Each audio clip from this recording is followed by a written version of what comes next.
Shalom Bapak Ibu yang dikasih oleh Tuhan, dimanapun Bapak Ibu berada, saya percaya penyertaan Tuhan dan perlindungannya selalu ada bagi kita. Baik Bapak Ibu yang dikasih oleh Tuhan, saat yang berbahagia ini kita akan mau merenungkan firman Tuhan yang saya kutip dari Filipi pasal 4 ayatnya yang ke-19. Demikian bunyi firman Tuhan. Allahku akan memenuhi segala keperluanmu menurut kekayaan dan kemuliaannya dalam Kristus Yesus. Nah Bapak Ibu yang dikasih oleh Tuhan, Rasul Paulus menuliskan ayat dikatakan Allahku akan memenuhi segala keperluanmu di dalam Yesus Kristus. Nah Bapak Ibu yang dikasih oleh Tuhan, kita tahu keadaan daripada Rasul Paulus. Dia sedang ada di dalam penjara, tetapi kok dia bisa mengatakan Allahku akan memenuhi segala keperluanmu di dalam Yesus Kristus. Namanya orang di penjara, nggak mungkin bisa dia mencari uang, tetapi justru dia katakan Allahku akan memenuhi segala keperluanmu di dalam Yesus Kristus.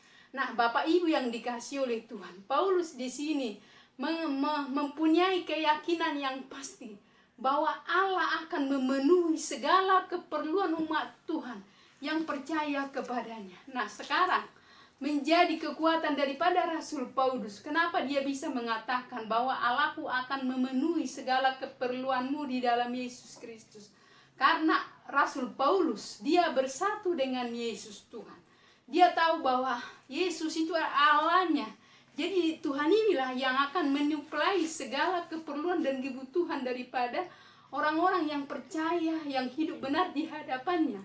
Nah itu sebabnya perlunya menyatu dengan Tuhan, yaitu memperhidupkan Yesus Kristus sebagai Tuhan. Hidup dipimpin oleh Roh Kudus, dijamah dan diurapi oleh Roh Tuhan. Nah inilah sumber kekuatan yang menguasai daripada Rasul Paulus. Di mana Rasul Paulus hidup bersekutu dengan Tuhan. Dia memberikan rohnya itu makan rohani, sehingga rohnya itulah menjadi kuat. Nah roh inilah, roh yang ada dalam Paulus inilah yang memimpin daripada tubuhnya. Nah itu sebabnya kalau kita tidak kasih makan roh kita dengan firman Tuhan, dengan kita intim dengan Tuhan, dengan kita tidak memperhidupkan oleh Tuhan, maka roh kita ini akan menjadi lemah, sehingga yang memimpin roh kita adalah tubuh. Tetapi di saat kita memberikan roh kita makan, bersekutu dengan Tuhan, maka roh inilah yang memimpin daripada kehidupan kita, sehingga apapun yang sedang kita hadapi, apalagi saat sekarang, tetap yakin bahwa Tuhan akan menolong dan memenuhi segala kebutuhan orang-orang yang percaya kepada Dia. Oleh sebab itu Bapak Ibu yang dikasih oleh Tuhan, betapa perlunya kita harus memberikan roh kita ini untuk makanan-makanan rohani, sehingga kita kuat sebagaimana Rasul Paulus ini. Dia kuat di dalam Tuhan, dia mempunyai kepastian dan keyakinan yang kokoh di dalam Tuhan. Wah, sekalipun dia ada di dalam penjara, bahwa Tuhan akan mencukupkan segala kebutuhannya. Nah oleh sebab itu kalau kita baca dalam surat Filipi, memang benar Bapak Ibu yang dikasih oleh Tuhan, di mana jemaat-jemaat daripada di Filipi ini mereka memberikan dengan sukarela untuk kebutuhan-kebutuhan orang-orang percaya. Nah inilah yang didapatkan oleh Rasul Paulus, yaitu kita harus hidup bersekutu dengan Tuhan. Kita harus kasih roh kita ini makan firman, supaya apa?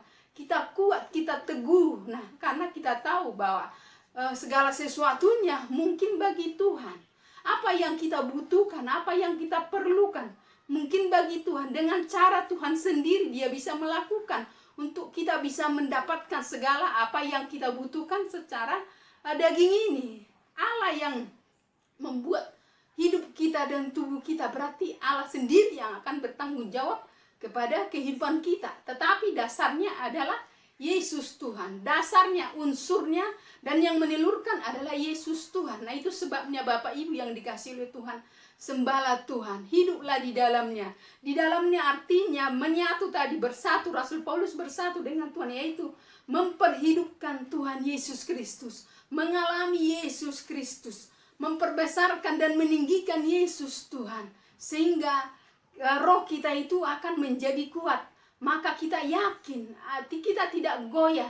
Walaupun mungkin sekalipun dikatakan firman Tuhan juga, sekalipun gunung akan bergoncang, tetapi firman Tuhan akan tetap selamanya. Jadi keyakinan yang mantap ini yang dimiliki oleh daripada Rasul Paulus, yaitu dia memiliki menyatu dengan Tuhan, memiliki hubungan dengan Tuhan. Dia selalu merenungkan firman itu di dalam setiap kehidupannya, bahkan dikuasai oleh Roh Tuhan. Roh Kudus memimpin dia, Roh Kudus menjamah hati pikirannya sehingga imannya itu, keyakinannya itu mantap kepada Tuhan, tidak tergoyahkan sekalipun dia di penjara. Makanya kalau kita lihat di dalam surat-surat Filipi ini, bagaimana juga dia bisa mengatakan bersukacitalah dalam, sekali lagi berulang-ulang dikatakan bersukacita. Bayangkan, kita bisa bayangkan, namanya orang di penjara tidak ada kebebasan, tetapi kok dia bisa katakan bersukacitalah. Tapi saya yakin Bapak Ibu yang dikasih oleh Tuhan, kalau kita memperhidupkan Yesus Tuhan di dalam hidup ini, kita selalu dipimpin oleh Roh Tuhan, maka saya percaya Bapak Ibu dan saya akan memiliki iman seperti daripada Rasul Paulus ini, sehingga kita apapun yang sedang, biarpun gunung, biarpun dunia akan bergoncang, tetapi iman kita tetap kepada Yesus Kristus adalah Tuhan. Oleh sebab itu Bapak Ibu yang dikasih oleh Tuhan, apapun keadaanmu saat ini, apakah kita bermasalah dengan mungkin keuangan, kehidupan, bahkan kebutuhan, juga untuk kebutuhan anak-anak dan lain sebagainya, bahkan pekerjaan. Yakinlah, dengan kita memiliki hubungan, memperhidupkan Yesus Tuhan di dalam setiap kehidupan kita. Apakah kita bermasalah dengan sakit penyakit juga, yakin, berikan rohmu itu makan firman, bersekutu dengan Tuhan, maka itulah yang akan membuat kita ini yakin dan mantap kepada Tuhan, bahwa Dia akan menolong kita di dalam segala kehidupan kita. Oleh sebab itu Bapak Ibu yang dikasih oleh Tuhan, percaya, yakin, renungkan firman Tuhan, layani Tuhan, bahkan lakukan firman Tuhan. Hiduplah dengan firman Tuhan dan Yesus ada di dalam kehidupan kita, maka Bapak Ibu akan menjadi pemenang. Bukan menjadi yang kalah, tetapi menjadi pemenang. Oleh sebab itu mari Bapak Ibu yang dikasih oleh Tuhan, bina hubunganmu, beri waktu, berjuang terus di dalam Tuhan, renungkan firman Tuhan itu. Itulah yang menjadi sumber kehidupan kita. Bahkan kita bersekutu dengan Tuhan, memperhidupkan Yesus di dalam kita, dan kita ambil Yesus itu sebagai hayat kita, besarkan dan tinggikan Dia. Itulah sumber kekuatan kita. Sebagaimana Rasul Paulus ini, dia bisa kuat, dia bisa teguh, bahkan dia rohnya menyala-nyala, walau sekalipun dia di penjara, dia bisa menaikkan pujian kepada Tuhan. Tetapi justru di saat dia menaikkan pujian kepada Tuhan, waktu dia di penjara, yang kita tahu di Kisah Para Rasul rontok itu penjara, semua hancur semuanya. Nah, saat ini Bapak Ibu yang dikasih oleh Tuhan, kuasa Tuhan itu masih sama sampai hari ini.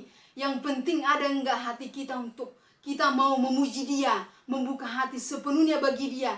Mungkin selama ini kita hanya sebagai KTP, sebagai orang Kristen. Tapi saat ini saya mau katakan, mari alami Tuhan di dalam hidupmu, masuk di dalam Tuhan, ambil Yesus itu sebagai hayatmu, agungkanlah Dia di dalam hidup ini, perhidupkan Dia. Dia akan berkarya di dalam setiap kehidupan kita.